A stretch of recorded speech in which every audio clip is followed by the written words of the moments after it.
Hey guys, it's Chris. Today we're going to be talking about your command center hub and where to place that in your motorhome. It's a very common question that we get, mostly from maybe first-time RVI users, but also from plenty of seasoned RVers who maybe have switched motorhomes or something like that. That's a great question.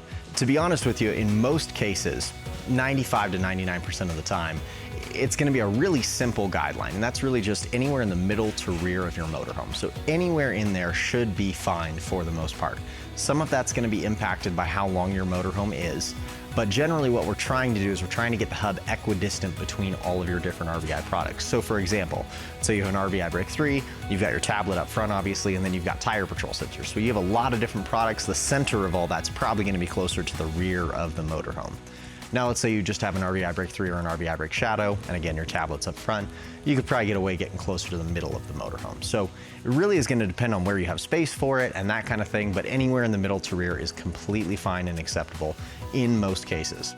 Why do I say in most cases? That's because there are certain cases, especially in longer motorhomes, usually we're looking at 43 to 45 footers, where we can experience some interference. And this is mainly because there's a lot more technology, a lot more appliances going on in these motorhomes. There's just a lot more potential for interference. And interference can definitely impact the hub's performance, usually with tire patrol the most, but also sometimes with a brake.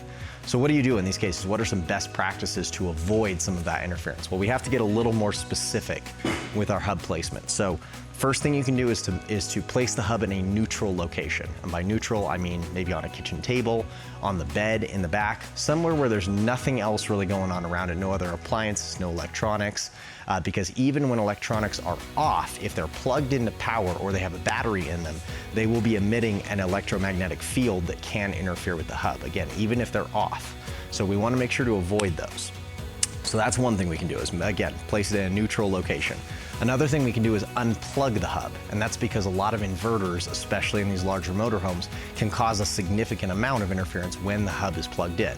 However, it's not a problem if we unplug the hub, so that's why we want to do that.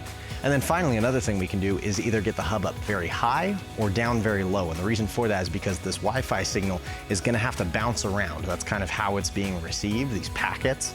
And so when we place it up high or low, there's less things that signal has to compete with on its way to the hub. So up high, usually within an inch or two of the ceiling is going to work best, or down very low, usually in something like a storage bay, is going to be a better spot than somewhere in the middle of the motorhome where that signal has to bounce around a bunch to get to the hub. So again, these are just some tips in order to help optimize your hub's behavior, but really again, in most cases, 95 to 99% of the time, anywhere in that middle to rear space of the motorhome is going to work just fine, and you'll be all set and ready to travel. So if you've got any questions on hub placement or any of your other RVI products, we are available to help. You can reach us by phone, chat, or email. In the meantime, guys, happy RVing.